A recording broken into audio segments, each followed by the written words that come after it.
नमस्कार सखींनो, पैठणीच्या ह्या विश्वातील सुंदर अशी ही कलांजली पैठणी आपल्यासाठी घेऊन आलेली आहे।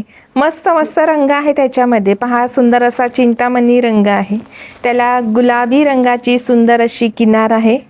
त्यानंतरचा पुढचा जो रंग आहे, पहा काय सुंदर रंग असणार आहे। ट्रेडिशनल असा हा पैठणी रंग आहे, त्याला ब्ल्यू कलरचे कॉन्ट्रास्ट कॉम्बिनेशन दिलेलं आहे। त्यानंतरचा जो रंग आहे पिवळा रंग आहे, त्याला चिंतामणी रंगाचं कलर कॉम्बिनेशन दिलेलं आहे। पुढचा जो रंग आहे सुरेख असा हा चिंतामणीला गुलाबी रंगाचं कॉम्बिनेशन असणार आहे। पैठणीच फार सुंदर आहे। ह्या पुढचा रंग आहे हा सी ग्रीन कलर, त्याला रेड ऑरेंज कलरचं कॉम्बिनेशन दिलेलं आहे। डार्क सी ग्रीन कलर आहे हा, मस्त आहे पण सुंदर आहे। पैठणी रंग जो मी नेसलेला आहे तो हा सुंदर असा सेम पैठणी रंग, दिसायला प्युअरचा लुक देणारी ही पैठणी। त्यानंतरचा रंग आहे हा लव्हेंडर कलर।